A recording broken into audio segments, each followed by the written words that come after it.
en ce dimanche soir. Ah. Alors avant de commencer le cours, on annonce en avant-première, faites tourner autour de vous le tioul de dimanche 3 décembre, c'est-à-dire pas ce dimanche, le dimanche d'après, donc dans 2 semaines, en préparation à Hanouka, puisqu'on sera une semaine avant Hanouka. Et donc, le thème de notre tioul sera le Beth Amikdash dans tous ses états. C'est-à-dire qu'on va parler du Beth Amikdash au passé, au présent et au futur.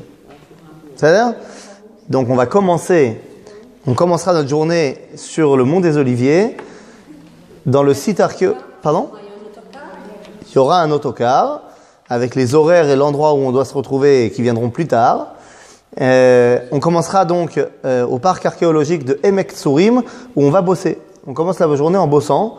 On va devenir archéologue, Indiana Jones pour un temps, et on va fouiller les restes du Beth Amikdash. Qui sait, peut-être que l'une d'entre vous, vous allez trouver, je sais pas moi, une clochette qui appartenait au Kohen Gadol.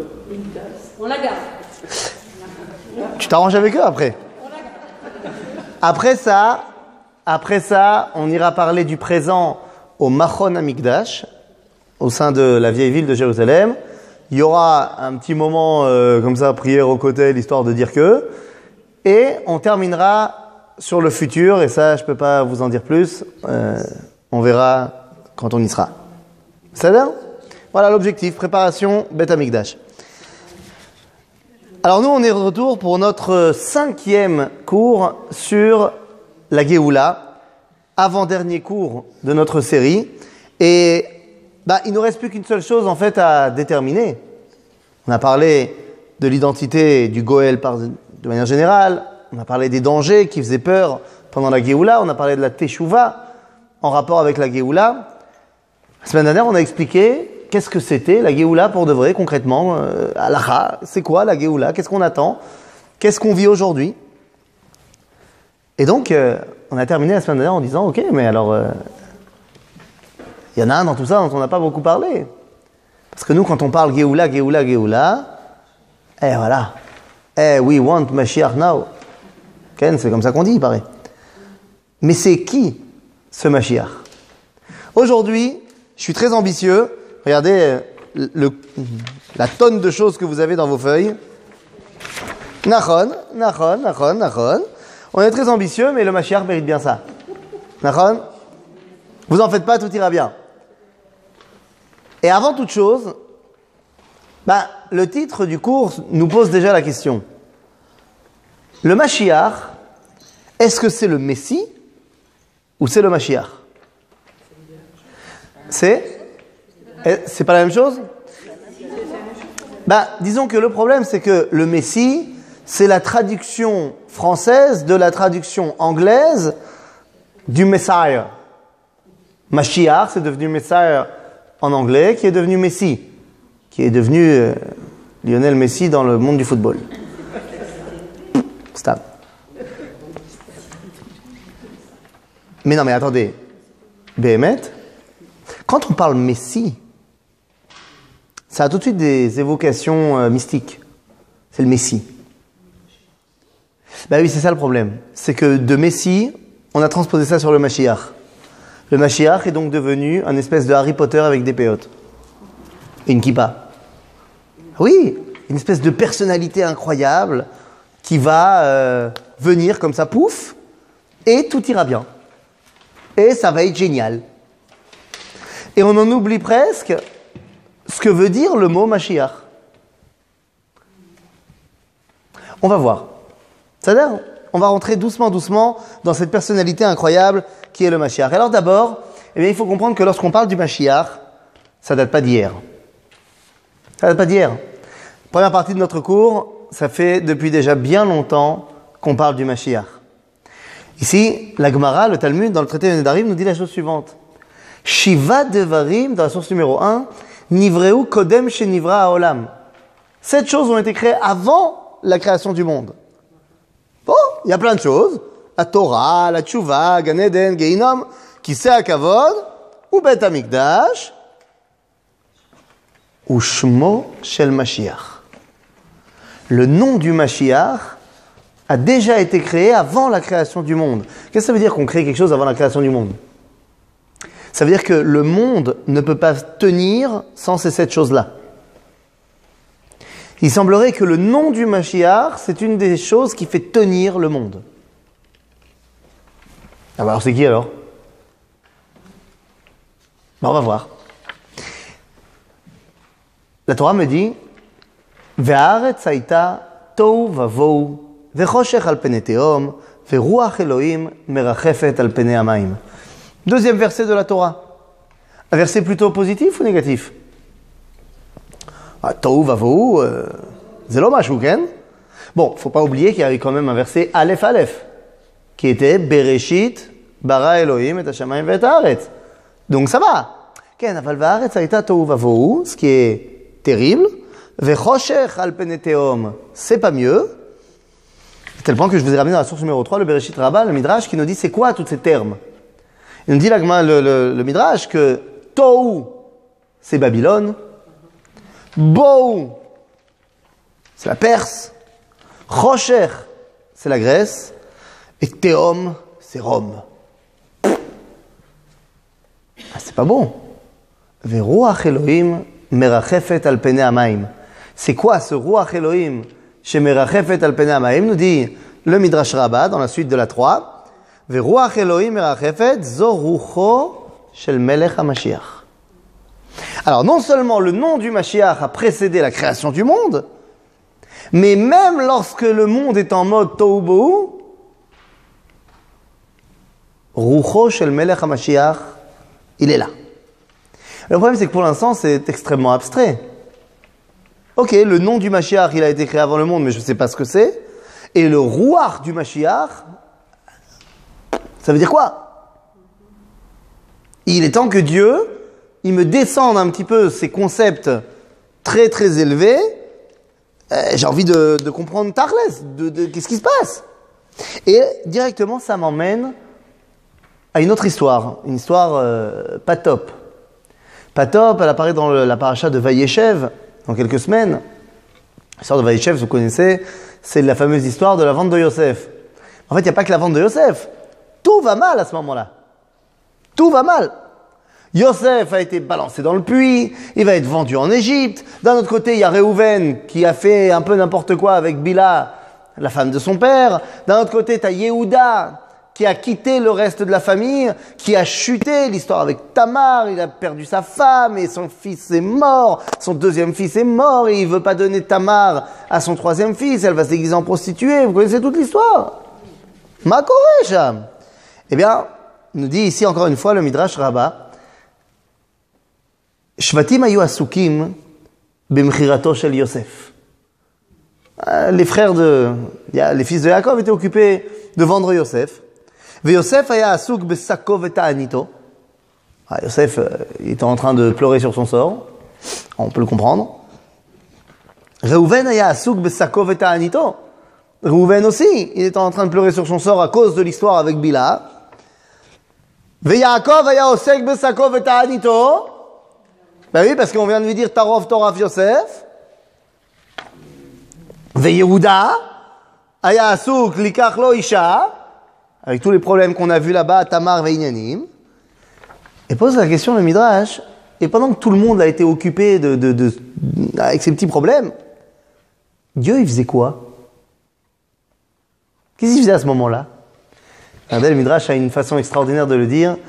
Ve'akadosh baruch hu haya osek ve'oreg oro shel Mashiach, shel Melech HaMashiach. Qu'est-ce qu'il était en train de faire? Non. Oreg. Okay. Il tissait la trame du Mashiach. Vous savez, j'ai entendu une fois. Dis-lui que je suis pas là. Pas de problème. Allez, on vérifie tous si on n'a pas oublié d'éteindre. Iné. Moi, j'ai aussi oublié d'éteindre, comme ça, d'accord, Besséder. Iné. Alors, j'ai entendu une fois, alors, c'est évidemment caricatural ce que je vais dire maintenant.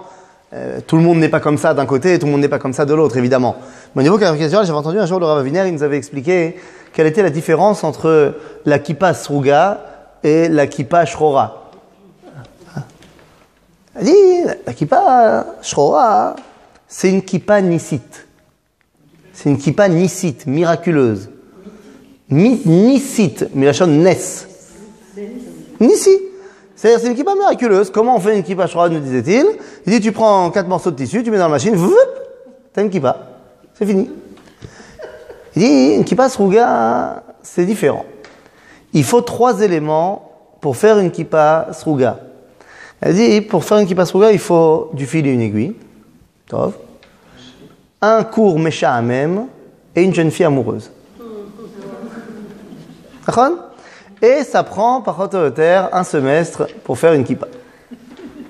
Et encore un trou, et encore Zé sruga.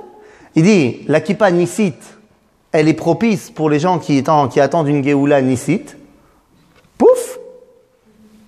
Et la kippa sruga, elle est matima plus pour ceux qui attendent une geoula, léat. Après, chacun, il va s'y retrouver. Il y a des gens en mode kippa sruga qui sont en mode nissi. Il y a des gens avec kippa shrora qui sont en mode léat. Il n'y a pas de problème. Mais l'image est belle.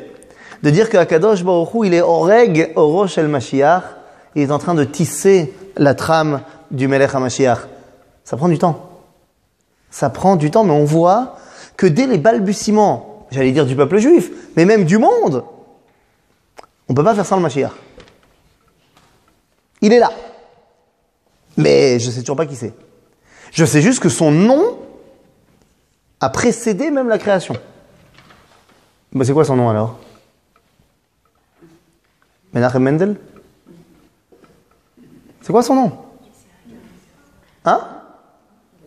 Vous n'avez pas dit? Ah, il n'a pas de nom. Donc son nom a été créé avant la création du monde, mais il n'a pas de nom. Pardon? Ah, il y a un nom, mais on ne le connaît pas. Eh bien, les amis, il s'est réincarné, donc il a gardé le même nom ou il n'a pas gardé le même nom? Alors c'est quel? Mashiach. C'est son nom. Bonjour, monsieur Mashiach, enchanté. Eh bien, les amis, on va voir qu'en fait, il y a pas mal de noms du Mashiach qu'on connaît. Il va falloir essayer de comprendre ce que chacun nous apporte. Le premier nom qui nous est mentionné ici dans la source numéro 5, il faut bien comprendre d'abord, avant que je vous dise qu'est-ce que c'est quoi un nom? C'est l'essence de la personne. Ah, c'est l'essence de la personne. Alors, je ne suis pas vraiment d'accord. Je ne suis pas vraiment d'accord parce que j'aurais traduit nom, synonyme, si tu veux, de Shem, Matara, objectif. Et d'ailleurs, tu le dis en français comme en hébreu.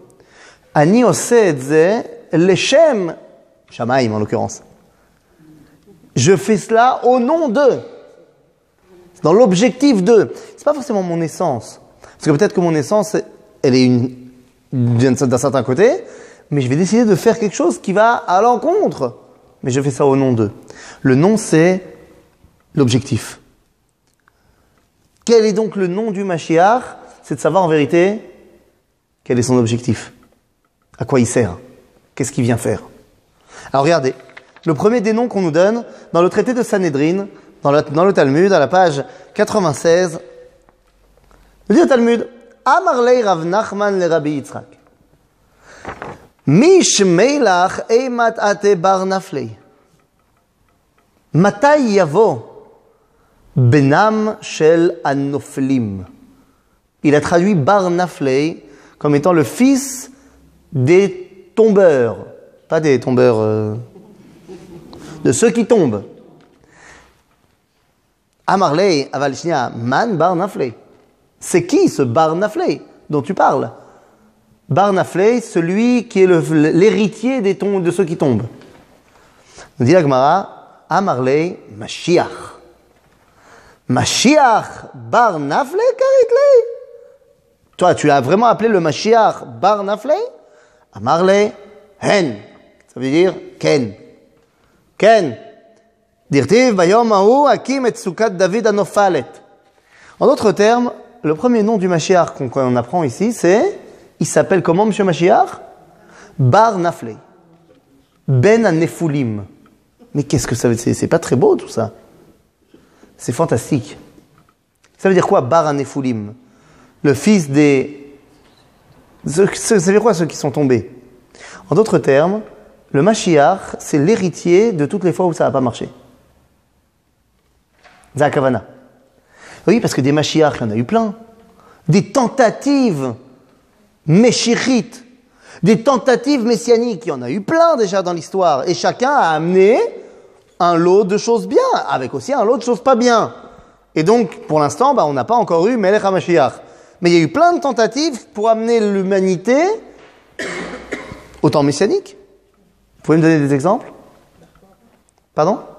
Bar Korva, on y reviendra. Mais pas forcément chez les Juifs. Hein. Je veux dire, pourquoi pas, mais je veux dire, je ne me limite pas. Pardon?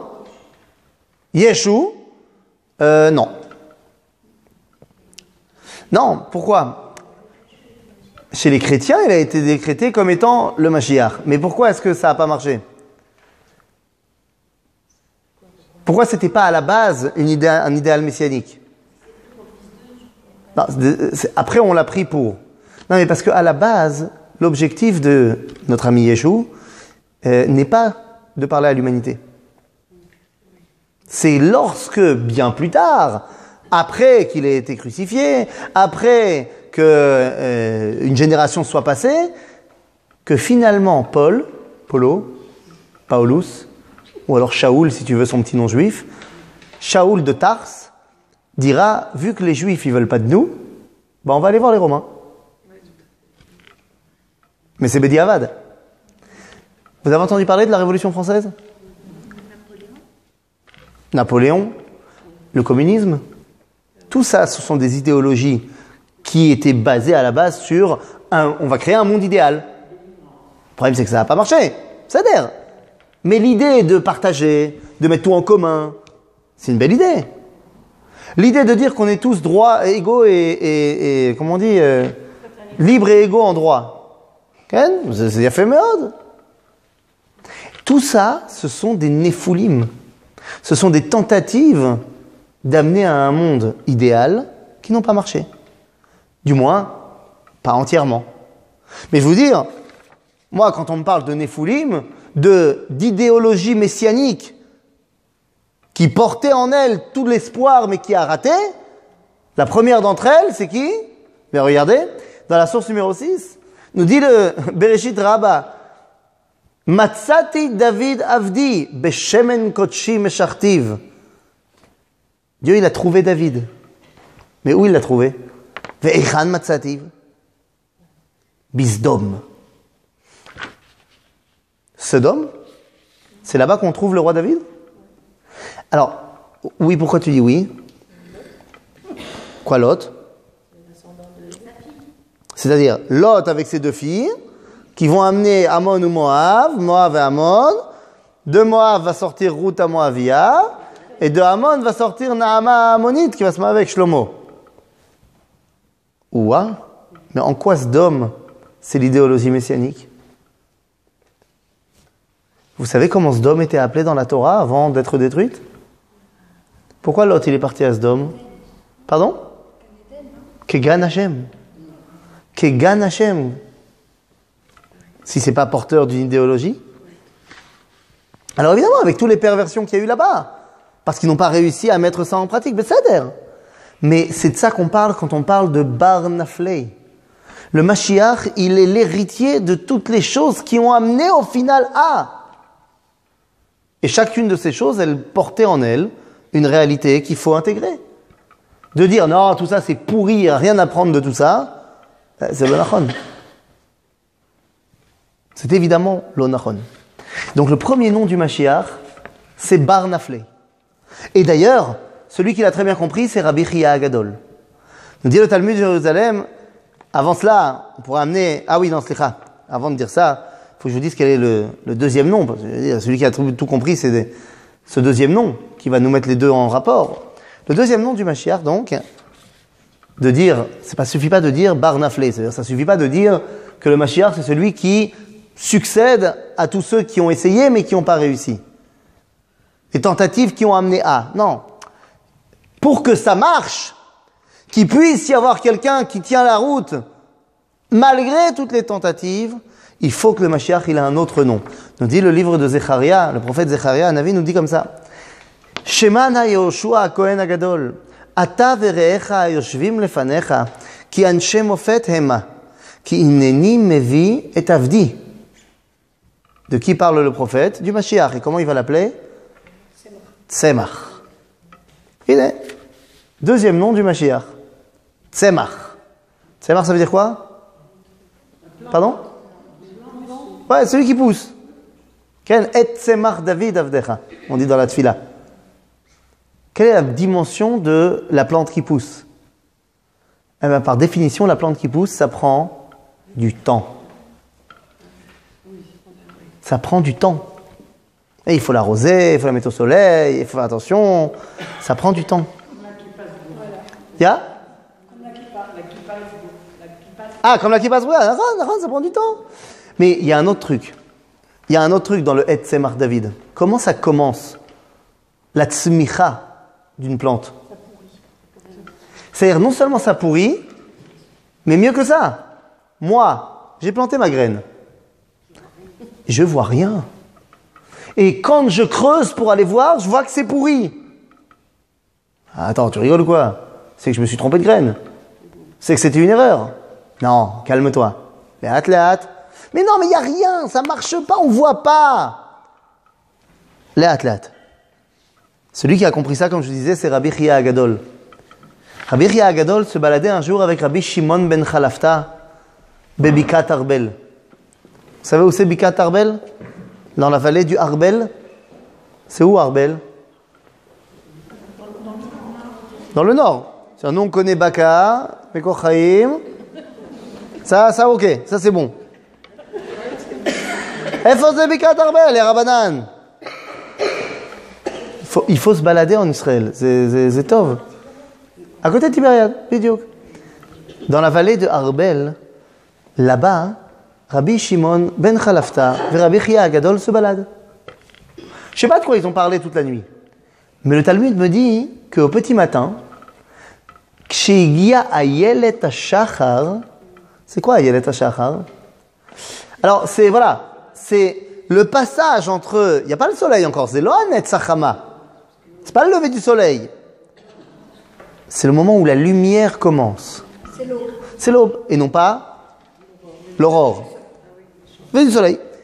Amama, je ne sais pas si vous avez beaucoup été réveillés pendant ces horaires-là, mais tous ceux qui ont été à l'armée, machin, qui ont fait des gardes, on se souvient, moi je me souviens très bien, que juste avant que la lumière revienne, c'est le moment le plus noir de la nuit.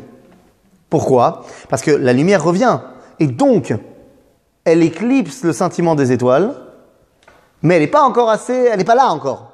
Ce qui fait qu'il n'y a plus d'étoiles qui brillent, mais il n'y a pas encore la lumière. C'est genre le moment le plus noir de la nuit.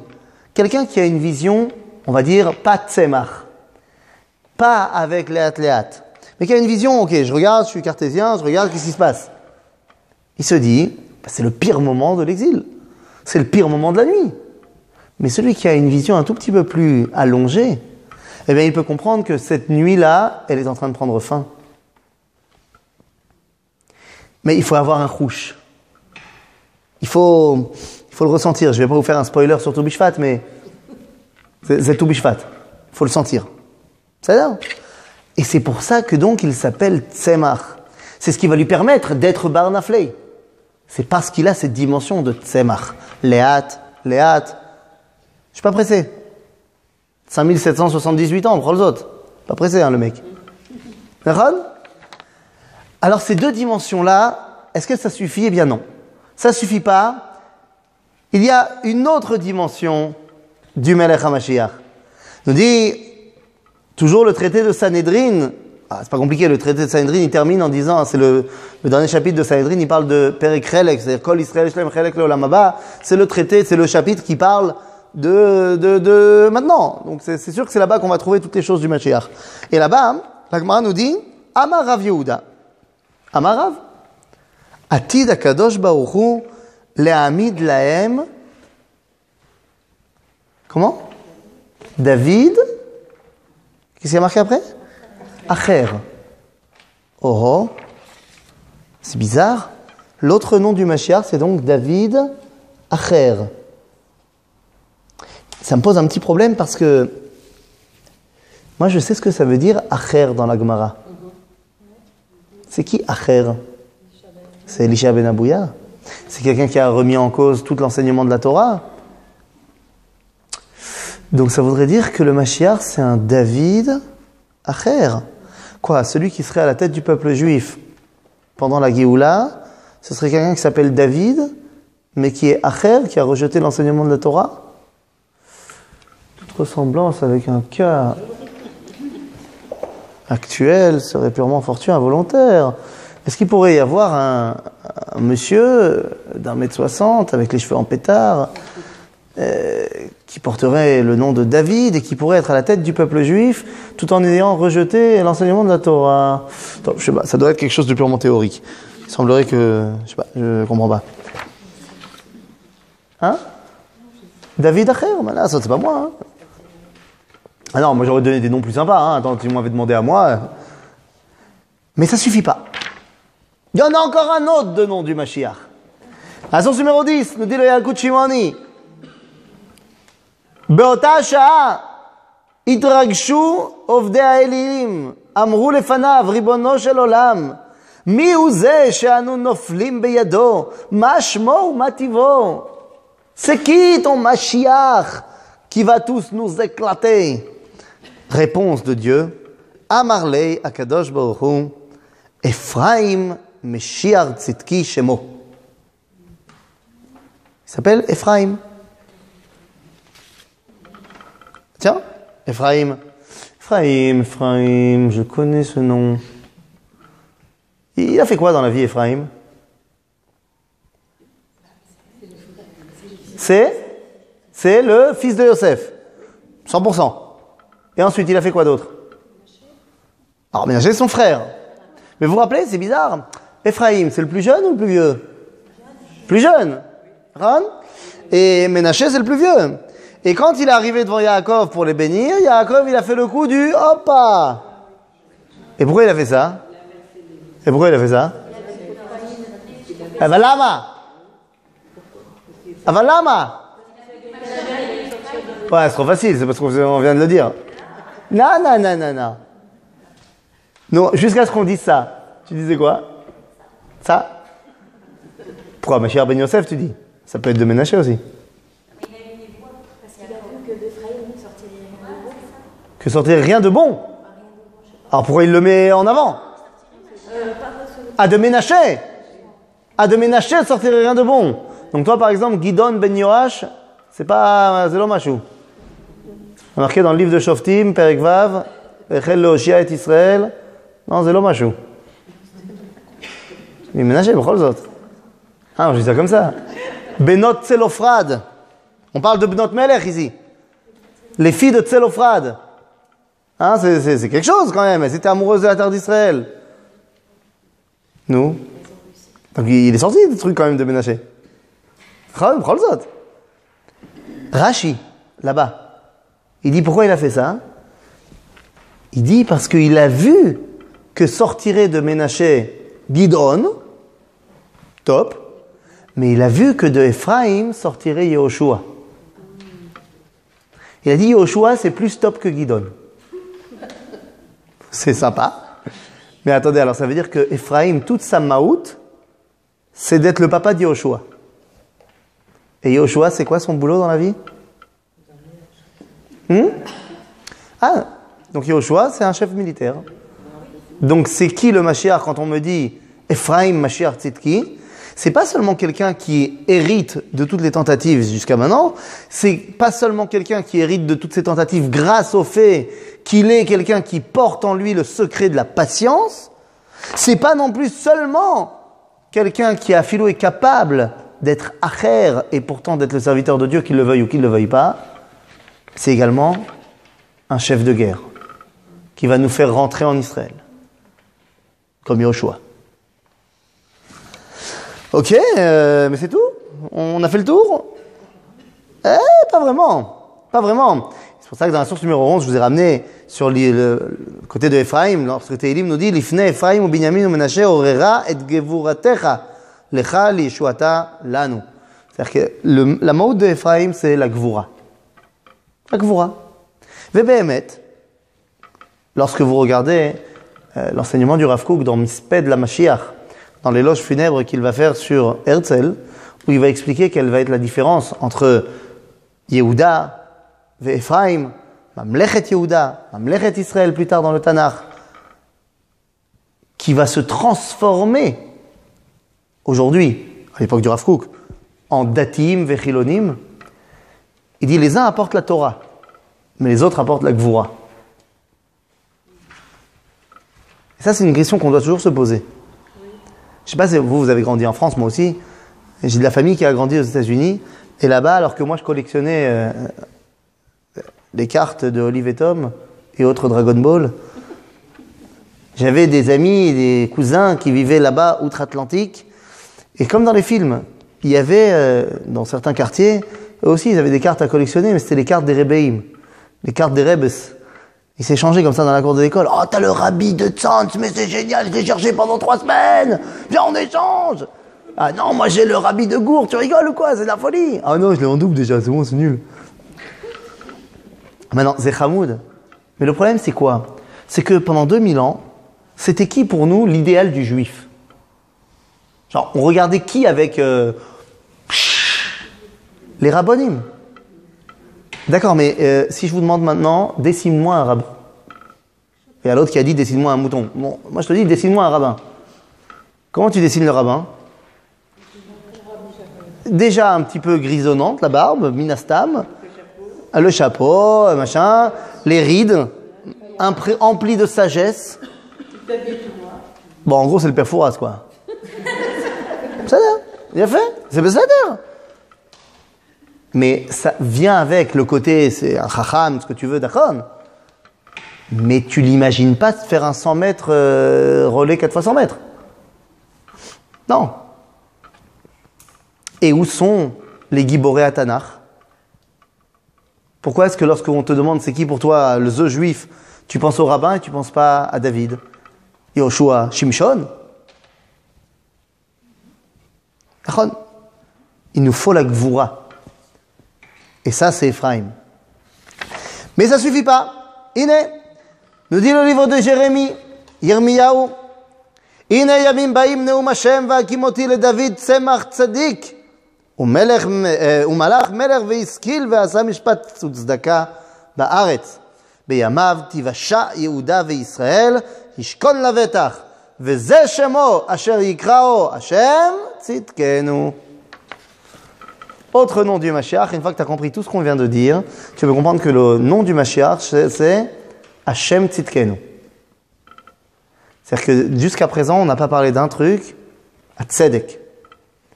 C'est juste que le peuple juif arrive à sa Géoula. C'est juste que par la Géoula du peuple juif, le monde entier retrouve le chemin d'Akadosh Baruch. Pourquoi c'est juste? Parce que Bereshit bar Elohim et Hashamayim ve'et haaretz. Parce que Va'aretz haïta tohu vavohu avec tohu zebavel, paras, yavan, veroma, aval, veruach Elohim merachefet al penei hamayim, on a dit c'est rucho shel Mashiach. Ça veut dire que déjà à l'origine, on t'a dit, et ça va revenir à ça. Donc c'est oui, juste qu'on y revienne. Donc il faut que l'un des noms du Mashiach, ce soit Hashem Tzidkenu. Bon, bah c'est bien. Ouais, mais ça suffit pas. Ça ne suffit pas. Et c'est pour ça, parce que tout ça, pour l'instant, c'est encore très abstrait. J'ai des qualités du Mashiach.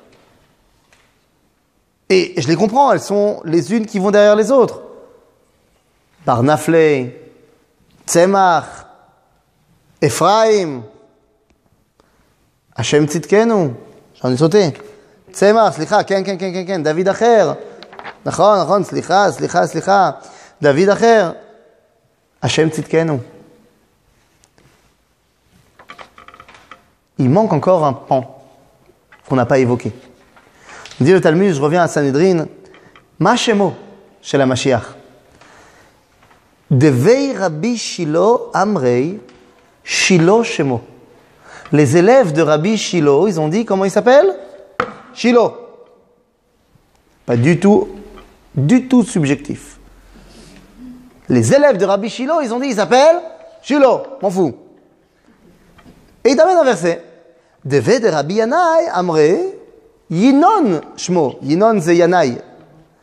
Donc les élèves de Rabbi Yanai, ils ont dit, il s'appelle Yanai. Fait mode. Et après, on te dit, Deve Rabbi Hanina Amar, Hanina Shmo. Et ensuite, on te dit, Veyesh Omrim, Menachem ben Chizkiya Shemo. Bon, en d'autres termes, on a 4 noms. Est-ce qu'il s'appelle Est-ce qu'il s'appelle Vous n'avez pas suivi Shilo, Yinon, Hanina, ou Menachem. Vous comprenez pourquoi les chassidés Chabad ils se sont excités. Ils ont dit, c'est marqué, il s'appelle Menachem. Ça a l'air. Non, mais sérieusement. C'est une des raisons pour lesquelles ils sont comme ça sur le Rabbi de Lubavitch, c'est parce qu'il y a marqué, il s'appelle Menachem. Non, il est. Achav, je comprends pas. Évidemment que chaque personne, il veut voir son Rav comme étant le Mashiach. Ce qui pose un gros problème à tous les sionistes religieux. Parce qu'ils ne peuvent pas voir leur Rav comme étant le Mashiach. Oui, le Rav Kook, c'est sûr qu'il n'est pas le Mashiach. Le Rav Kook, il était Cohen. Il ne peut pas être le Mashiach. Le Mashiach, il doit venir de David. Bon, ça, c'est ballot. C'est comme ça. Mais bon, on fait avec. Qu'est-ce que ça veut dire?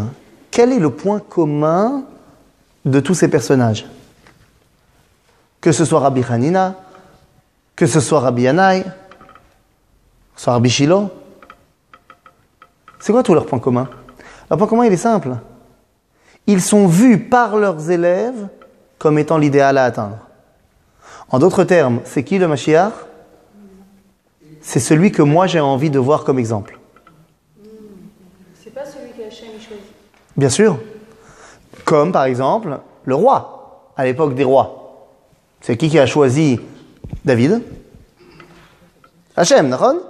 Il a envoyé Shmuel, il a dit c'est lui, machin. Et quoi? Et depuis le moment où il a été oint par Shmuel, il était roi? Non. Qu'est-ce qu'il faut pour qu'il devienne roi officiellement? Que le peuple l'accepte. Et même lorsqu'il est roi, lorsque son fils Avshalom vient faire un putsch, et que le peuple n'est plus avec David, mais il n'est plus roi. Ok? Et enfin, toujours cette même Gemara dans Sanhedrin me dit, Amar Rav Nachman, hi min chayihu. S'il est le Mashiach parmi ceux qui vivent aujourd'hui, s'il est vivant à notre époque, c'est qui à ton avis? Alors il dit, s'il est vivant, c'est un mec comme moi. Rav Nachman il dit, Kegon Ana, c'est comme moi. C'est-à-dire, si je devais choisir parmi tous les gens qui vivent à mon époque, le mec qui ressemble le plus au Mashiach, c'est moi. Pas mal. Ensuite, nous dit Amarav, Imin Chayehu, s'il fait partie des vivants, alors il s'agirait de Rabbeinu Akadosh, Rabbi Yehuda Anassi. Et ensuite, il nous dit, mais si par contre il fait partie des morts, alors qui c'est? Daniel Ishramudot. Ishramudot. C'est comme ça qu'il est appelé dans le livre de Daniel. Daniel, le prophète Daniel. C'est qui celui-là? J'ai entendu un c'est qui celui-là? Alors, Harry Potter, vous avez entendu parler de lui? Ken. À un moment donné, c'est bien d'entendre parler d'Harry Potter, mais il faut connaître Daniel avant. C'est-à-dire, ça fait partie... Alors, je vous conseille un livre, best-seller depuis près de 4000 ans, le Tanakh. Alors, j'exagère 4000 ans, mais bon, l'homme j'en ai. Vous m'avez compris. Non, c'est important de lire le livre, la Bible. La Bible. En plus, c'est bien parce que ça veut dire quoi, la Bible, en français? Le livre. Vous avez déjà été dans une bibliothèque? C'est là où on range les livres. Donc, The Bible, c'est le livre par excellence. Ce serait bien qu'on le lise. À Zaba, il y a un petit livre qui s'appelle Daniel. Alors, Rav Nachman, il dit c'est moi, ou alors l'autre, il dit non, c'est Rabbeinu Akadosh, et c'est Daniel. C'est quoi le point commun entre les trois? Bien, le point commun entre les trois, c'est que les trois ont un rôle qui dépasse leur fonction rabbinique. Ils ont tous les trois un rôle politique. Daniel est le conseiller de Nebuchadnezzar. Rabbeinu Akadosh, comment il s'appelle? Rabbi Yehuda Hanassi. Et Rav Nachman, c'est lui le rabbin au nom du Resh Galuta. Il est marié d'ailleurs avec la fille du Resh Galuta. Resh Galuta, c'est lorsqu'on est parti en exil, après la destruction du Beth Amikdash, il y avait quand même les descendants de David, qui sont devenus les chefs de la Galoute, c'est-à-dire les chefs du peuple juif en exil. Et donc on les a appelés Resh Galuta, Rosh Agola. C'est lui le chef du peuple juif en exil. Il y a même des moments où le Resh Galuta, il avait énormément de pouvoir. Il pouvait décider de vie et de mort sur tous les juifs de la Babylonie. Resh Galuta. Et Rav Nachman, pardon? Oh, il y en a eu plein. Ouh là là. Entre le Mossad de Rosh Agola a été détruit par Hototer plus minus en l'an, je ne vais pas te dire de bêtises, mais quelque chose comme 650. Le dernier, c'était Chizkiya Nessi Israël. Après, les Byzantins, ils nous ont empêchés de faire la Nessiout de Rosh Agola, et donc on a arrêté. Mais Rav Nachman, qui fait partie de la troisième génération des Amoraïm, lui, il est marié avec la fille du Rosh Agola. Yalta, elle s'appelait. Ouais, Yalta. Il y avait la conférence de Yalta, et maintenant tu sais qu'il y aura aussi la fille du Rosh Agola, la femme de Rav Nachman. Ah, attention, hein. Il fallait pas la chauffer, hein, celle-là. Ouh là là, ouh là là. Ah non, non, non, le Talmud, il nous parle de Yalta, il dit ouh là là, oh. Ah bah attends. Un jour, Rav Nachman, il a oublié de lui faire passer le verre de Kiddush. Elle dit, pas de problème. Ah, c'est comme ça. Elle est partie à la cave, elle a brisé 400 tonneaux de vin. Ah, attends, oh. T'as oublié de me donner à boire. Donc, je peux t'assurer que le jour où elle est venue voir son mari, Rav Nachman, elle lui a dit, Takshiv, Kol mande asar rachamana, sharalan kvatei. Tout ce que Dieu il a interdit, il l'a permis d'une autre façon. Et elle donne une liste. Elle dit, c'est pas possible qu'il y ait un truc qui soit fondamentalement interdit. Alors, elle donne une liste. Elle dit, par exemple, il nous a interdit la femme mariée. On n'a pas de coucher avec une femme mariée. Il dit, d'accord, mais il a permis de la divorcer. C'est pareil. Il nous a interdit la femme de son frère. Mais il a permis la Yevama. Il nous a interdit la Goya. Mais il a permis la Esha Yefat Tohar. Il nous a interdit le cochon. Mais il nous a permis le cerveau du Shibuta. Ouais, pareil, moi aussi, première fois que j'ai regardé ça, je me dis, oh. Le Shibuta est un poisson, et son cerveau, semble-t-il, a le même goût que le bacon. Cheyé la brioute. Cheyé la brioute. Et donc, à un moment donné, elle dit, alors, puisque c'est comme ça, je veux que tu me serves Bisra Bechalva. Je veux manger Bassar Bechalav.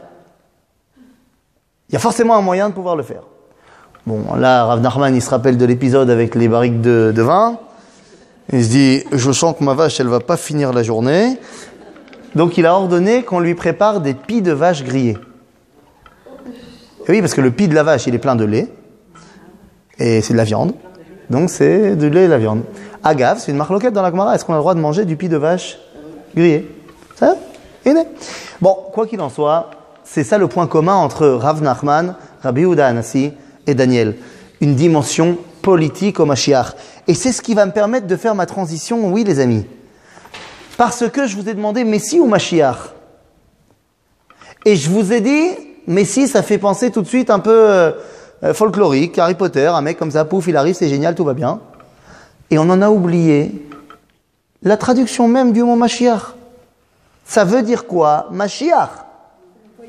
Non, ou lo shaliach, ou Mashiach, il est ouin. Mashiach, littéralement, ça veut dire le ouin. Ça veut dire quoi, ouin? On lui a mis de l'huile sur la tête. Mais Rabotai, moi je me balade pas toujours avec un truc d'huile. Eh, salut, comment tu vas? Tout va bien? C'est qui qu'on ouin? Le roi. Pas que le roi David, le roi. C'est comme ça qu'on couronne le roi. Le Mashiach, c'est pas son vrai nom, Mashiach. Son boulot, c'est d'être Melech HaMashiach. En d'autres termes, il a un rôle spirituel ou un rôle politique? Les deux. C'est-à-dire, non, c'est-à-dire, bah, il peut être autant spirituel qu'il veut. Mais est-ce que son métier, c'est d'être rabbin? Non. Son métier, c'est d'être roi. Sur sa carte de visite, il y a marqué roi. Et c'est ce qu'on voit ici. Tous les noms qui ont été amenés jusqu'à présent sont les noms qui nous font passer du Mashiach du stade de théorie au stade de pratique. Ce qu'on vient de faire, c'est-à-dire le grand A et le grand B, était pour nous faire comprendre de manière purement théorique qu'est-ce que c'est le Mashiach. Et tous les noms qui ont été amenés par nos sages viennent nous faire prendre conscience de cela. Le Mashiach surfe sur la vague de toutes les tentatives messianiques qui ont eu lieu avant lui. Il peut le faire uniquement parce qu'il a cette capacité de patience, de léat. Comme il a cette capacité de patience, léat, eh bien, il peut être également quelqu'un qui, a priori, de l'extérieur, ressemble à l'autre. Acher, c'est un David, mais un Acher. Celui qui s'arrêterait juste à ce moment-là, il dirait « Ah, aucun rapport ». Mais non, moi j'ai une vision globale. Et c'est ça qui va me permettre de dévoiler la qualité de Ephraim, qui me permet de faire ramener le peuple juif en terre d'Israël. C'est ça qui, au final, va amener Hashem Tzidkenu, la justice de Dieu dans ce monde. Attention, pour que je puisse être le roi, il faut que je sois accepté par mon peuple. Et c'est pour ça que tous les élèves ont parlé de leur maître comme étant le Mashiach. On s'en fiche, c'est ni l'un, ni l'autre, ni le troisième, ni le quatrième. Mais ce qui est important, c'est qu'il doit être accepté par le peuple juif. Et il doit être une personnalité politique. Tout ça, c'était en dimension théorique. La deuxième partie du cours, c'est maintenant. C'est le gros morceau. Je me suis dit, il est temps, ok, parce qu'on a parlé théorie, machin, c'est bien. Ma kore ba'alacha. On a dit la semaine dernière, on a étudié qu'est-ce que c'est la Géoula al-pi halacha, qu'est-ce que c'est le Mashiach al-pi halacha. Ben, on va demander à celui qui a écrit la halacha, à savoir le Rambam. Le gros morceau, c'est tout simplement les 2 derniers chapitres de toute la Torah. Le Rambam, il a pris sur lui de commenter toute la Torah. Il a écrit un livre qui s'appelle Yad HaChazaka, Mishneh Torah. Il ne s'appelle pas Yad HaChazaka. Lui, il l'a appelé Mishneh Torah. Plus tard, on l'a appelé Yad HaChazaka parce qu'il y a 14 parties dans le livre, donc 14, ça fait Yad, ou Lechol la Yad HaChazaka Asher Asa Moshe. C'est le dernier verset de la Torah. Pardon? S'il y a une question, c'est moi. Ou Lechol la Yad HaChazaka Asher Asa Moshe, Yad en Gematria, ça fait 14. Donc comme il y a 14 parties, alors on a pris l'habitude d'appeler l'ouvrage du Rambam Yad HaChazaka. Il commente toute la Torah. Le dernier chapitre, c'est les lois sur les rois et leurs guerres. Et les 2 derniers chapitres de cette dernière grande partie, c'est les lois sur le Mashiach. Fini. Après ça, il a terminé son commentaire de la Torah. Alors on y va. Prenez la source numéro 15. Amelech HaMashiach, Atid La'amod. Il va se lever un jour. Ula'achzir malchut bet David leyoshna hamemshala rishona. Donc le premier objectif, c'est de ramener quoi? Malchut bet David. C'est-à-dire que d'abord, il doit faire partie d'une dynastie. Ok? Ubone Mikdash, umekabetz nitre Israël. Construit le Bet Hamikdash et il rassemble les exilés. Vechozrim kol hamishpatim beyamav keshehayu mikodem. En gros, on ramène les lois de la Torah telles qu'il y avait à l'époque.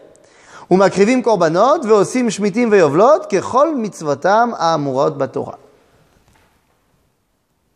Bon, le problème, c'est que ça, c'est pas le boulot du Melech HaMashiach lui-même. Toutes les choses que vient de dire le Rambam, c'est qu'est-ce qui se passe à cette époque-là. Donc c'est encore un petit peu trop vague. Alors on y va. Vechol mishe eino ma'amin bo. Tout celui qui y croit pas. Oshe mishe eino mechake lebiato. Celui qui n'attend pas son avènement. Lo beshar neviim bilvad ou kofer. C'est pas seulement, il n'annule pas seulement la prophétie des prophètes, mais ela betorah ou bemoshe Rabbeinu. Il va contre la Torah elle-même et Moshe Rabbeinu. Sha'arei Torah eida alav sheneemar ושב השם אלוהיך את שבותך וריחמך ושב וקיבצך מכל העמים אם יהיה מדרך מקצה השמיים משם יקבצך השם אלוהיך ומשם יקחך ויביאך השם אלוהיך על הארץ אשר blablabla blablabla blablabla. C'est fantastique ce que dit le Rambam. Le Rambam me dit, si tu crois pas à la venue du Mashiach, tu transgresses la Torah, tu es kofer ba Torah. Alors moi je me dis que s'il m'amène un verset maintenant de la Torah, il va me parler d'un verset du Mashiach. Ça, moi, il ne me parle pas de ça. Shene Emar, c'est quoi les versets qu'il m'a amené? Shivat Zion. Que Dieu nous ramène en Israël. Donc le Rambam me dit, c'est quoi la première définition du Mashiach? C'est celui qui ouvre la Machlaka, la Aliyah. Celui qui ouvre la Machlaka pour faire les Olim Chadashim, oh, ça on peut parler Mashiach. Si tu me parles d'un mec qui ouvre des très très grands séminaires d'études de Torah, c'est très bien, mais c'est pas Mashiach.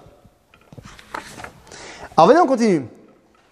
Af beparashat Bilam ne'emar, ושם ניבא בשני המשיחים, במשיח הראשון שהוא דוד, שהושיע את ישראל מיד צריהם, ובמשיח האחרון שיעמוד מבניו, שמושיע את ישראל מיד בני עשיו. On dit, même dans les niveaux de Bilam, on nous a parlé du Mashiach. ושם הוא אומר, ארנו ולא אתה, וזה דוד, אשורנו ולא קרוב, זה המלך המשיח. En gros, là, pour l'instant, le Rambam nous dit, d'où est-ce qu'il a sorti le fait que, on aura le Mashiach. C'est quoi toutes les prophéties qui vont amener au Mashiach? Vous pouvez tourner la page. Là, pour l'instant, vous voyez d'ailleurs dans la source, à chaque fois, il y a des petits guillemets. C'est à chaque fois, il amène un autre verset pour dire, voilà, d'où je sais qu'il y aura le Mashiach. Halacha, hey! אף בערי מקלט הוא אומר, כי ירחיב השם אלוהיך את גבוליך ואספת לך עוד 3 ערים על 3 האלה. ומעולם לא היה דבר כזה. לא ציווה הקדוש ברוך הוא לתוהו. C'est nous dit dans la Torah, quand on parle des Aré Miklat, on nous dit, Moshe Lichora parle à Aaron en disant, et tu rajouteras encore 3 villes lorsque tu arriveras en Israël. Le problème, c'est qu'Aaron, il n'est jamais arrivé en Israël. Et donc, nous dit le Rambam, Dieu, il n'a pas dit ça pour rien. Donc, ça veut dire qu'Aaron reviendra et qu'on fera les Aré Miklat là-bas. Mashiach. Nous, il a fait Meod. Bon, là, il a été soft. Il commence à rentrer un petit peu dans le lard de tous nos ma'amine, meshiche, sheker. Ma sheker. De penser que le Mashiach c'est Harry Potter avec 10 péotes, c'est aussi avoir foi dans un Mashiach sheker. C'est pas ça le Mashiach. Et c'est pour ça que le Rambam nous dit comme ça, regardez. Al ya'ale al da'atra. Ça ne vient pas penser. Shamelech HaMashiach צריך לעשות אותות ומופתים ומחדש דברים בעולם ומחיה מתים וכיוצא בדברים האלו. C'est quoi les deux derniers mots? שהטיפשים אומרים. Viens pas penser que le Mashiach il va faire des miracles comme le disent les débiles. Non, parce que c'est pas du tout à la mode en ce moment de dire ouais, mais le Mashiach il va faire des trucs, ça va être la folie, tu vas voir les miracles de malade. Pour le Rambam Lefachot, celui qui dit ça, c'est un débile. Après, tu t'arranges avec le Rambam, hein, c'est ça d'ailleurs. Elama, Eina davar ken. C'est pas comme ça. Et d'où je sais? Moi, monsieur Rambam, d'où je sais que c'est pas comme ça? Regardez ce qu'il nous donne comme exemple, c'est ce que vous avez cité ici. Eina davar ken. She'are Rabbi Akiva chacham gadol mi chachmei Mishnah haya. Ah oui, Rabbi Akiva, c'était pas un petit joueur en Torah. Vema. והוא היה נושא כליו של בן קוזיבה המלך. Et il était l'écuyer de Bar Korva. Et il disait de lui, והוא היה אומר עליו, מה? סליחה, והוא היה אומר עליו שהוא המלך המשיח. ודימהו וכל חכמי דורו שהוא המלך המשיח. Tout le monde pensait que Bar Korva c'était le מלך המשיח. Bon, finalement, il dit, עד שנהרג בעוונות, et donc c'est pas lui, il est mort. Et il n'a pas fini le boulot. Mais ça veut dire que Rabbi Akiva, il avait étudié un peu la Torah? Un peu, hein, quand même. Et donc lui, il pensait que le Mashiach, c'était un mec qui ressemble à qui? À un grand rabbin? Bar Korva, c'était pas un grand rabbin. C'est un mec qui a fait la guerre contre les Romains pour amener l'indépendance au peuple juif. Et pour Rabbi Akiva, ça c'est le Mashiach. Si Rabbi Akiva avait été un rave actuel, il aurait dit c'est qui le Mashiach? C'est moi. Nous, on aurait dit que c'était lui. Bon, voilà. Si nous, on avait vécu à leur époque, avec toute notre background actuel erroné, on aurait dit, ma pitom, c'est toi, le Mashiach. Parce que vous avez dit qu'il aurait fallu qu'il soit roi. Ouais. Qu'il ait son peuple. Nous, on aurait été le peuple de Rabbi Akiva. Voilà, on aurait voulu couronner Rabbi Akiva. Certainement. Pourquoi? Parce que par rapport à sa connaissance. Ça va, sa connaissance, un grand. Bon, Alors, il y aurait quand même eu des gens qui auraient dit non, ça se fait pas parce que Rabbi Akiva ou Ben Gerim, et il est pas de David, machin, quand même, c'est un problème. Alors on aurait trouvé un autre rabbin. C'est-à-dire, mais Rabbi Akiva, hein, il connaissait mieux la Torah que nous. Il a dit non, non, non, non, non. C'est Bar Korva. C'est lui. C'est pas à moi. Parce que le rôle du Mashiach, c'est pas d'être un rabbin. Ouais, c'est bien qu'il y ait un rabbin à côté du Mashiach, hein, c'est d'ailleurs bien aussi que le Mashiach, s'il a envie d'étudier la Torah, c'est bien aussi. Mais c'est pas ça son boulot. Alors bon irait. Ve'im ya'amod. Ve'ikar advarim kachahem. שהתורה הזאת אין חוקיה ומשפטיה משתנים לעולם ולעולמי עולמים ואין מוסיפים עליהם ולא גורעים מהם וכל המוסיף או גורע או שגלה פנים בתורה והוציא דברים של מצוותם מפשוטה הרי זה בוודאי רשע ואפיקורוס. En gros, nous dit le Rambam, tout ce que je viens de te dire, je t'ai rien appris. J'ai rien fait de nouveau. Hein. Tout ça, c'est déjà marqué dans la Torah. Et donc, ve'im ya'amod melech mi bet David. Alors là, on y va. Il nous fait la liste. Le Rambam, ici, cette halakha, elle est très importante. Elle va nous faire la liste de qu'est-ce que doit faire le candidat pour être officialisé comme étant le Melech HaMashiach. Alors d'abord, Im Ya'amod Melech mi bet David. Donc premier truc, c'est quoi? Non. D'abord, c'est quoi? Melech. D'abord, c'est Melech. Agav, Melech. On l'a vu la semaine dernière. Melech, ça s'appelle comment aujourd'hui? Premier ministre. C'est-à-dire, Mishesh Lot HaMalchut. C'est pas forcément Premier ministre. Ça peut être président dans d'autres pays. Ça peut être, on peut changer le système politique en Israël. C'est pas, on s'en fiche. La notion de Melech, c'est pas je suis un roi, c'est le dirigeant politique. Maintenant, on veut pas seulement qu'il soit le dirigeant politique, mais qu'il ait également une ascendance, qui vienne de David. Tov, fait mode. Ogé Batora, que David Aviv. Est-ce qu'on demande qu'il soit Talmid Chacham, que David Aviv? Non. Il y a marqué Ogé Batora.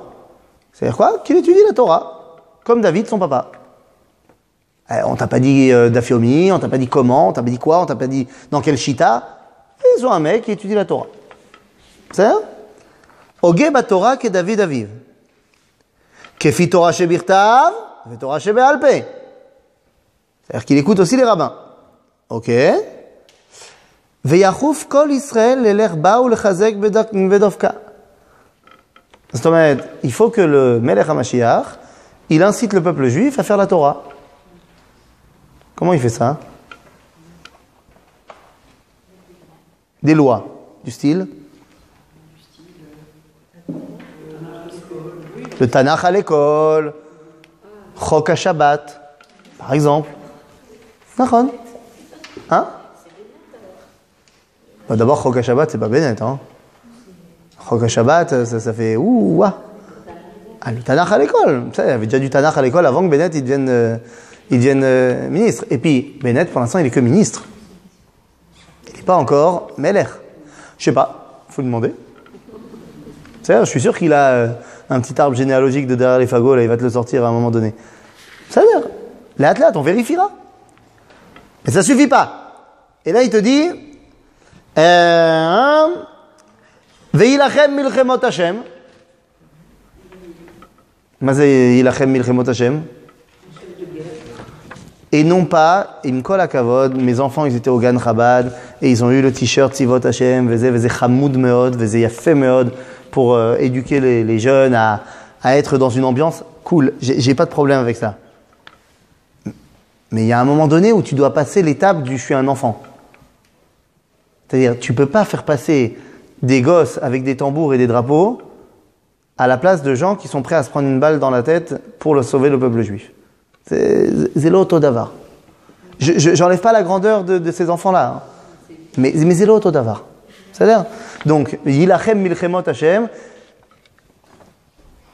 Parce qu'il faut que vous compreniez une chose. Il y a des gens qui disent que le Rabbi Lubavitch c'était le Melech HaMashiach ou ça sera le Melech HaMashiach. Moi, j'ai aucun problème avec le fait que le Rabbi Lubavitch ça puisse être le Melech HaMashiach. Je dis juste que pour l'instant, bon, c'est vrai qu'il a prouvé son ascendance de Beth David. Mais à part ça, il n'a rien fait de ça. Il a fait énormément de choses pour le peuple juif. Et ça, on n'en discute même pas, c'est une évidence. Mais Tzivot Hashem, c'est pas Tzivot Hashem de là. Le fait que tous les hommes politiques, ils ont été prendre conseil auprès du rabbi, c'est vrai. Mais c'était quand même pas lui qui était le chef de l'État. Et qu'au final, quand il y a des soldats qui partaient à la guerre, c'était pas la même chose que de faire bouger des drapeaux. Maintenant, s'il revient et qu'il fait le boulot qui a marqué là, fair enough. C'est également. Ensuite, nous dit le Rambam, ça suffit pas tout ça. Elama, ine, v'ilachem milchemot Hashem, s'il a fait tout ça, areze becheskat sheu Mashiach. C'est-à-dire qu'il est en potentiel le Mashiach. Mais on n'est pas encore sûr. Im bana, im asa veitzliach, ונצח כל אומות שמסביבו, ובנה בית המקדש במקומו, וקיבץ נתרי ישראל, הרי זה משיח בוודאי. Donc au final, il faut qu'il ait fait le boulot de l'agent juive, qu'il ait ramené les juifs, ou par exemple qu'il soit sorti en discours officiel en disant « Juifs de France, venez en Israël ». Non, Ariel Sharon l'avait fait avant, Bibi. Ve'im bana bet hamikdash bimkomo, arez ze Mashiach bevadai. Donc on voit que dans tous les boulots qui sont mis en place, c'est des boulots très concrets. Et ça ne demande en rien des miracles. Ça, c'est le Melech HaMashiach. Alors venez, on continue puisqu'on est déjà lancé. Ve'im lo itzliach.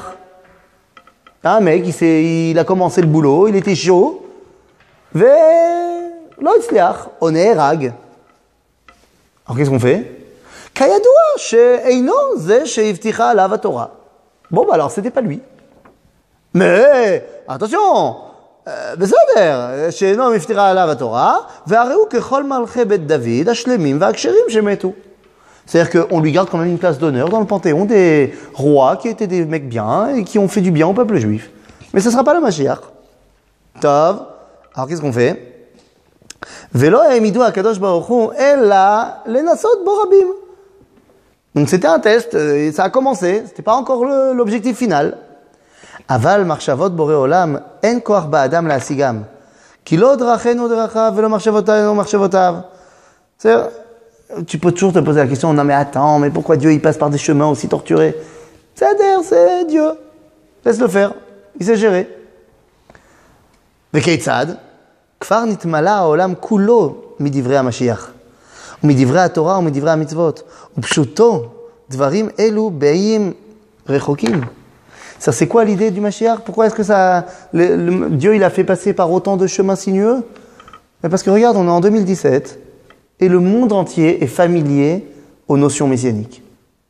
Donc ça a marché. Et l'influence messianique s'est même répandue jusque dans les I'im Arechokim, dans les îles lointaines. Alors c'est quoi les îles lointaines? Aujourd'hui, ça peut être toute la planète. Au XVIIe siècle, c'était quoi les îles lointaines? L'Angleterre.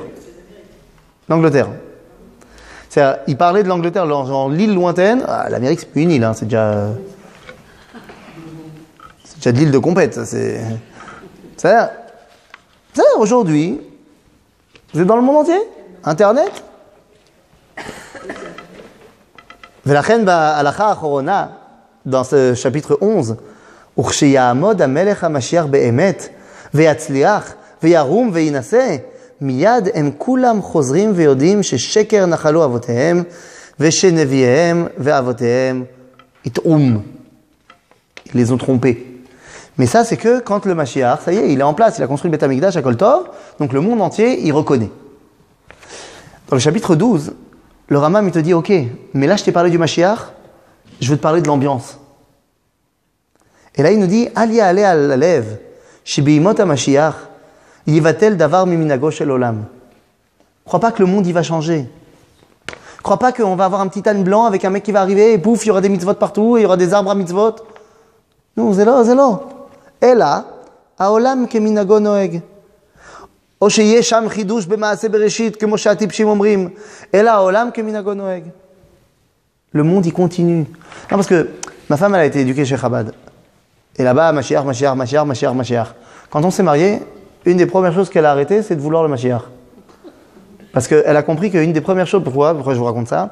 Parce que quelques mois après notre mariage, non, un peu plus que quelques mois, 1 an et quelques après notre mariage, on venait d'avoir notre premier enfant, et boum, je suis parti pendant trop longtemps, d'après elle, en Milouim. C'était la guerre à Gaza. Elle m'a dit quoi? J'ai dit, mais quoi, tu crois quoi? Et quand le Mashiach il va venir, il a marqué le Rambam, il a dit, Ilachem milchomot Hashem. Donc une des premières choses qui va se passer quand le Mashiach il va véritablement arriver, c'est que moi je vais recevoir une convocation en Milouim pour une durée indéterminée. Ah bon? Moi je pensais que quand le Mashiach il allait arriver, ça serait pompelop, bisounours chez tout le monde. Ben non, c'est pas ça. Aolam keminago noeg. Oui?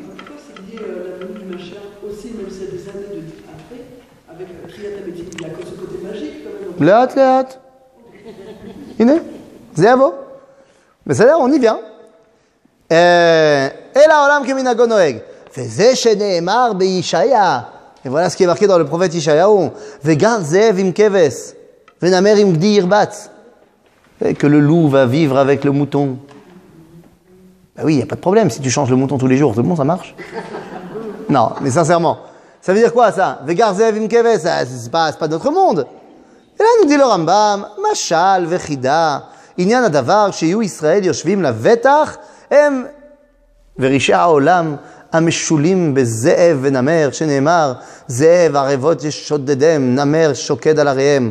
ויחזרו כולם לדעת האמת, ולא יגזלו עוד, ולא ישחיתו, אלא יאכלו דבר המותר בנחת כישראל, שנאמר, והאריה כבקר יאכל תבן. En gros, nous dit le Rambam, tous les trucs là, les psukim qui nous parlent d'un monde a priori complètement idyllique, c'est un machal, pour nous dire que le Zév, c'est les nations, Akeves, c'est Anachnu, et on va pouvoir vivre côte à côte. Ouais, aussi parce que le Keves, en l'occurrence, il a pris des amphétamines et il a la bombe atomique. Ça aide. C'est sûr que ça aide. Mais, qu'est-ce qu'il en est des Triat Hametim? On va y arriver. וכן כל היוצא באלו הדברים הכתובים בעניין המשיח, משלים הם. À chaque fois qu'on te parle du Mashiach, sache que dès qu'on t'a parlé de choses, wouhou, c'est des meshalim, c'est des paraboles, des allusions. Et là-bas, ובימות המלך המשיח ייוודע לכל, לאיזה דבר היו משל, ומה העניין רמוז בהם, on verra. On n'en est toujours pas à Triat Hametim. 2 secondes. יראה מפשוטם של דברי הנביאים שבתחילת ימות המשיח תהיה מלחמת גוג ומגוג. D'après les prophètes, semblerait, le Rambam nous dit que la première étape, lorsque le Mashiach est en place, c'est Gog Magog. Milchemet Gog Magog. Mais c'est une obligation, on m'a dit que non, on m'a dit que si nous on avait un comportement qui plus ou moins... Et on t'a même dit que si tu n'avais pas un comportement, il va voir, il y a un tiers du peuple juif allait mourir. כן, זה לא כתוב לא זה ולא זה ולא זה.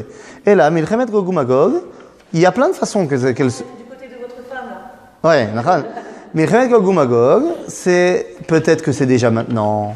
Peut-être que c'est une guerre qui est d'un autre point de vue qu'une guerre purement militaire. Peut-être que c'est une guerre de cyber. Peut-être que... Otpam, le Rambam nous a déjà dit, toutes ces choses-là, personne ne sait comment ça sera tant que c'est pas. Dès que ça arrivera, on verra. C'est? Et puis de toute façon, je te rappelle qu'à la fin du film, c'est nous qui gagnons. C'est בסדר. נכון, זה בסדר. Nous.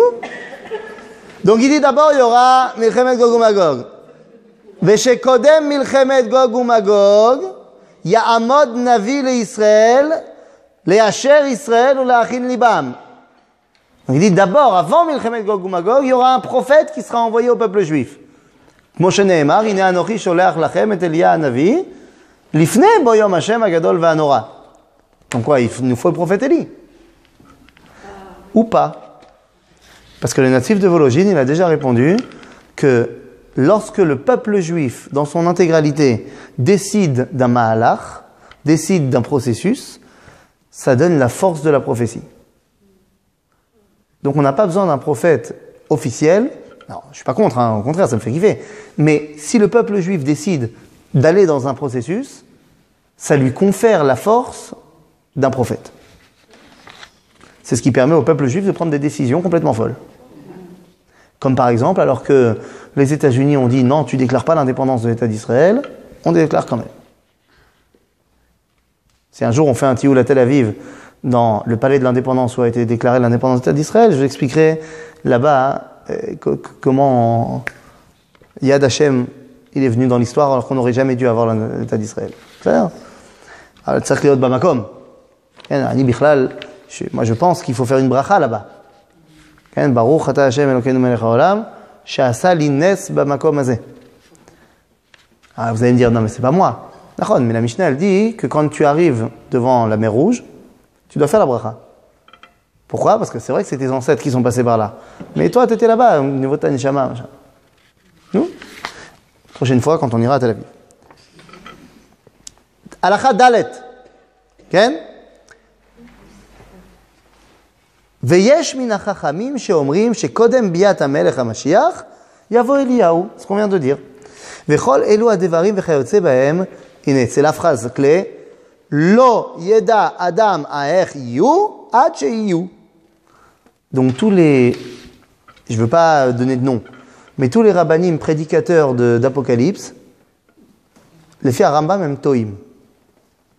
Ou du moins, ils font du coup de poker. Au Sheken, au Shelo. Je me rappelle, une année à Purim, le Rav Cherki, il avait fait Mirov Chayav Inish Libesum Bepuraya, Mirov Baruch Hashem Shtia Ke'en Ones, il avait fait un calcul de quand doit être construit le Beth Amikdash. D'après le Sefer Kohelet, et il est arrivé en 2026, d'après son calcul. Bon, et quand on est passé après Purim, qu'on lui a rappelé ce qu'il avait dit, il s'en rappelait très bien, il a dit Ve'im zelo yotze. Alors il a dit Ve'im zelo yotze, ben je serai comme tous les rabbins qui ont fait des calculs et qui se sont plantés. Nous, c'est pas ça là. Ouais. Des calculs de date de Géoula, tout le monde a dit que c'était interdit d'en faire. Mais tous ceux qui ont dit que c'est interdit d'en faire, ils en ont fait. C'est ça? Et à part le Gaon de Vilna, ils sont tous trompés. Le Gaon de Vilna, il a eu raison. C'est ça? Quoi qu'il en soit, halakha donc, dalet, lo yeda adam aech yiyu ad sheyiyu, she'devarim stumim hem etzel haneviim, gam hachachamim en lahem kabbalah bidvarim elu, ela lefi ההכרה של הפסוקים, ולפיכך יש להם מחלוקות בדברים אלו. ועל כל פנים, אין סידור הוויית דברים אלו, ולא דקדוקם עיקר בדת. תפסיק כבר. לחשוב, צריך לדעת בדיוק, comment ça va être. C'est pas important. Ce qui est important, c'est de savoir comment tu fais venir le Mashiach. Ce qui est important, c'est le rôle que tu joues. le rôle que tu joues. בוודאי, בדיוק. ולעולם, לא יתעסק אדם בדברי האגדות, ולא יעריר בדברי המדרשות, האמורות בעניינים אלו, וכיוצא בהם. ולא ישימם עיקר, שאינם מביאים לא לידי אהבה, ולא לידי יראה, וכן לא יחשב הקיצים. אמרו החכמים, תפוח דעתן של מחשבי קיצים, אלא יחכה ויאמין בכלל הדבר, כמו שביארנו. Donc le Rambam dit, te prends pas la tête et fais pas des calculs. Le Rambam, il a fait un calcul. Lui aussi, il a fait un calcul. Nous, ça va. Ah ben, il veut te dire, hein, le ikar de ta Torah, le ikar de ta vie, c'est pas de faire des calculs. Mais par contre, le ikar de ta vie, c'est d'être capable de voir les choses telles qu'elles sont et de reconnaître qu'est-ce qui est en train de t'arriver, comme on a dit la semaine dernière. Halakha vav, bimei hamelech hamashiach. Et là, ça commence à revenir à ce que vous avez été en train de dire. Parce que pour l'instant, le Mashiach, c'est pas un grand religieux.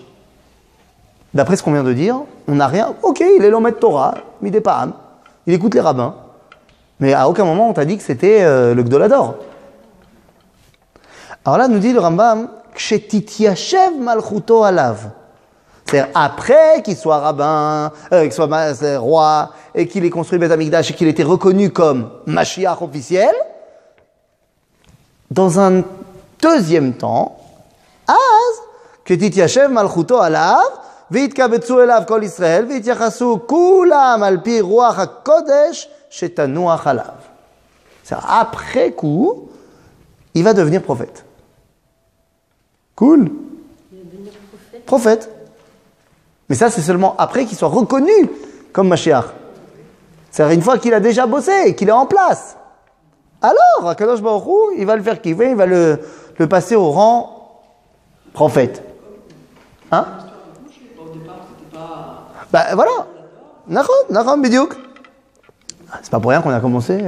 Nachon.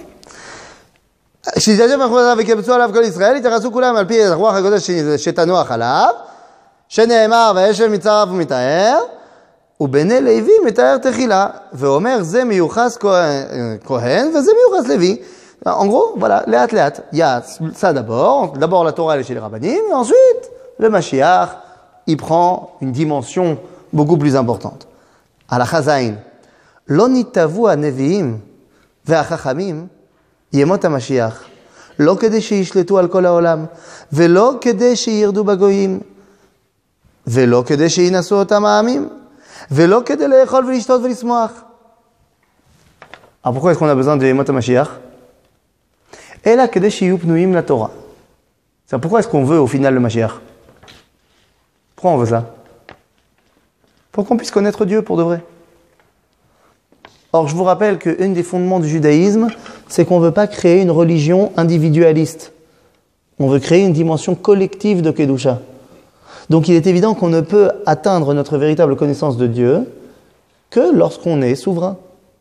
C'est pour ça qu'on veut tellement Yemot HaMashiach, pour pouvoir affiner notre connaissance du dévoilement de Dieu. Et donc, à ce moment-là, eh bien, le Rambam va commencer à terminer en disant Uveoto Azman, לא יהיה שם, לא רעב, ולא מלחמה, ולא קינה, ותחרות, שהטובה תהיה מושפעת הרבה, וכל המעדנים מצויים כאפר, ולא יהיה עסק כל העולם, אלא לדעת את השם בלבד. לפיכך, יהיו חכמים גדולים וידועים, ויודעים דברים הסתומים עמוקים, וישיגו דעת בוראם כפי כוח האדם, שנאמר, כי מלאה הארץ דעה את השם כמים לים מכסים. Avec ça, le Rambam termine ses lois sur le Mashiach et donc toutes ses lois sur la Torah. Et de quoi il n'a pas parlé? Triat HaMetim. Lama. Le Rambam ne va pas parler ni de Triat HaMetim, ni de Olam Haba. Il ne va pas parler de Triat HaMetim, et donc il y a des gens qui vont dire que le Rambam n'était pas Ma'amin de Triat HaMetim. C'est pour ça qu'il va écrire dans ses 13 articles de foi du Rambam que le dernier c'est Triat HaMetim. C'est ça qu'il va écrire aussi une Igeret. Enfin, c'est pas lui. Igeret Triat HaMetim, c'est lui qui écrit parce qu'il fait on a dit non, mais c'est pas vrai. Taloma Amin. Non, Igeret Triat HaMetim, yalla, on y va. C'est-à-dire qu'au départ, il voulait pas l'écrire, quoi, mais tellement vous dites que je suis pas Ma'amin de Triat HaMetim, alors je t'écris un truc. Mais pourquoi il l'a pas écrit à la base? Pourquoi dans Moreh Nevuchim, il n'a pas parlé de Triat HaMetim ou de Olam Haba? Asiba, chez la Rambam, c'est biglal שאי אפשר לדבר על עולם הבא. On ne peut pas comprendre ce que c'est Olam Haba. Donc comme on ne peut pas comprendre ce que c'est, ça sert à rien d'en parler. Donc je vais parler de ce qui nous permet de nous y rapprocher, à savoir la Da'at et Hashem. Pour Rabbi Yehuda Halevi, dans le Kuzari, lui non plus il ne parle pas du Olam Haba. Mais il dit pourquoi? Et ce n'est pas du tout la même raison. Il dit je ne parle pas du Olam Haba, que c'est lo chashuv. C'est lo chashuv au Olam Haba. Lama? Qui kol Israël, je l'aime chelek l'Olam Haba. Alors pourquoi tu t'excites? De toute façon, tu vas y aller. Et ma chachouv, c'est Olam Hazeh. Et c'est ce qu'on est en train d'essayer d'expliquer. Que toute la dimension du Mashiach, c'est Olam Hazeh. Le Mashiach, c'est pas une personnalité mythologique. C'est le roi, le chef politique du peuple juif. Je ne suis pas en train de dire que Binyamin Netanyahu est le Malach HaMashiach. Mais je suis en train de dire que le rôle qu'occupe aujourd'hui Bibi, demain ce sera peut-être quelqu'un d'autre, ressemble beaucoup plus au rôle du Mashiach que le rôle qu'occupait le Rabbi Lubavitch. Vous comprenez bien la nuance? Je ne parle pas des personnages, je parle du rôle. C'est ça le Melech HaMashiach, c'est le chef politique du peuple juif. C'est pas un truc wouhou, c'est un truc très concret. Notre problème, c'est qu'on a tellement été sortis du monde concret pendant 2000 ans, que le monde concret c'était les goïms, le judaïsme s'est cantonné à un monde spirituel, à un monde abstrait. Il est temps de ramener le judaïsme sur terre. Kipshuto. En n'oubliant pas d'avoir la tête dans les étoiles. Et c'est pour ça que je ne peux pas terminer sans amener le Rav Kook ici, dans Shmonek Vatsim, traité des 8 chapitres du Rav Kook, dans le Kovetz Ret, dans le paragraphe 157. Le Rav Kook va essayer de répondre à une marloquette. Qui est plus grand, Moshe ou le Mashiach? C'est une marloquette qui, dans la Gemara, ne trouve pas de réponse. C'est Teiko. Mais on n'est pas d'accord. Il y a des avis pour là, des avis pour là. Le Rav Kook répond que pourquoi il y a égalité? Parce que ça dépend en quoi. Il dit le Rav Kook dans la source numéro 17 qu'au niveau de la Torah, Moshe Rabbeinu kolelu et kol nishmot Israël mitzad ha-Torah. C'est-à-dire qu'il n'y a pas plus grand, et il n'y aura jamais plus grand que Moshe en Torah. Aval ha-Mashiach ou gadol mi Moshe en quoi? Ve'ha-Mashiach ou kolel otam mitzad atzmam, mitzad marshavtan shel Israël hakodemet lakol. En d'autres termes, le Mashiach il est plus fort que Moshe en quoi? En peuple juif. Moshe toute sa vie il a eu du mal avec le peuple juif. Le Mashiach, il maîtrise le peuple juif. Il vient de là-bas. Il connaît. Alors quoi? Moshe, Mashiach, deux identités différentes? Le Rav Kook dira que lorsque le Mashiach se dévoile, alors Nishmat Moshe pourra revenir. Et ils pourront reformer un duo tel que c'était avant la faute dans le Gan Eden. Ou Adam Arishon, avant la faute, intégrer en lui les deux dimensions, Moshe vers Mashiach. Am Israël vers Torah. Il y aura Harry Potter quand même. On peut nous ramener dans un C'est-à-dire, il y a fait, c'est-à-dire que, on a dit, lorsque on passe l'étape pragmatique, qu'on a un roi qui a construit le Beth Amikdash, qui n'est pas tombé du ciel, le Beth Amikdash, on l'a construit et tout, première étape, Névoa. Deuxième étape, ou du peuple. Non, mais au-delà de ça, à un moment donné, le Melech HaMashiach lui-même, Tityachev Malchuto Alav, Ve'akadosh Baruch Hu Yanuach Alav Ruach HaKodesh. C'est pas mal aussi. Et après, on passe dans les autres étapes qui s'appellent Triat HaMetim, Olam Haba. On ne sait pas ce que c'est. Le Rav Kook nous dit juste, la seule chose que tu peux savoir, c'est que dans cette dimension-là de vie, Nishmat Moshe ve Nishmat HaMashiach, MK Echad. Comment ça va se concrétiser? Befol? Enli Moussag. Je n'en sais rien du tout. Je n'ai que des indices qui peuvent commencer à me mettre sur des pistes. Mais chaque piste va me mettre sur une autre piste par rapport à l'autre. Je donne un exemple. Aujourd'hui, on est dans le 7e jour. D'accord ? Dans le 7e jour de la création. Dieu, il a créé le monde en 6 jours. Le 7e jour, il s'est reposé. Le seul problème, c'est qu'il n'a jamais dit que le 7e jour était terminé. Dans les 6 autres jours, il a dit Vayi Erev Vayi Voker Yom X, qui marquait la fin du jour. Il n'y a pas encore marqué dans la Torah Vayi Erev Vayi Voker Yom HaShvi'i. D'accord ? Donc ça veut dire qu'on est toujours dans le Yom HaShvi'i. Dites-moi, Yom HaShishi, Hashesh. Vous savez ce que ça veut dire? Sas, Shesh, la sousse, ça sonne. Hein? Sas, c'est baderer le. Ça sonne, c'est quand je suis en train de. Je ne suis pas arrivé. Je suis baderer el. Zé, on dit sas el ekrav. Tu t'avances vers le combat. Shesh, c'est je suis en train d'arriver. Sheva, Zémila jaune, Savea. C'est-à-dire quoi, je suis Savea? Rassasié, c'est-à-dire, c'est bon, je suis arrivé, j'ai mangé. Shesh, quand je suis en train de, c'est ce qu'on appelle l'entrée. Je suis rassasié quand, dans le repas? Pas après l'entrée, sauf chez les Marocains le Shabbat. Mais sinon, chez les gens normaux, il y a les entrées. C'est quoi le but du jeu de l'entrée? Te mettre en appétit. Ah, tu m'expliques comment tu te mets en appétit avec 29 salades? Tu te mets pas en appétit. Hein, c'est bon, d'accord. Alors dis, appelle ça le plat. C'est-à-dire, salade. c'est shesh. À la fin du plat, t'as savea, sheva. Et après, on t'amène quelque chose encore. Le dessert, d'accord? Le dessert, je peux t'assurer que qu'est-ce qui va se passer quand tu vas... Parce que je suis savea. Donc si je mange encore, qu'est-ce qui va se passer biologiquement parlant? C'est-à-dire, comment ça s'appelle en hébreu? Ani mashmin. Mashmin, c'est milachon, shmone. C'est le dessert. Bon, maintenant, une fois que j'ai mangé mon dessert, je me suis fait péter le bide, j'ai été même obligé d'ouvrir le bouton. Là, tu sais, quand tu es obligé d'ouvrir le bouton, tu sais que tu as bien mangé.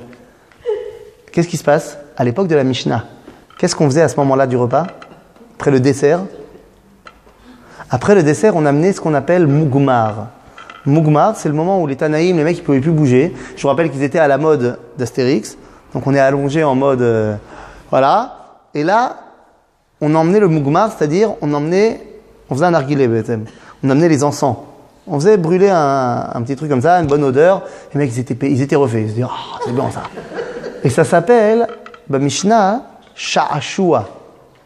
Zemilashon. Teisha.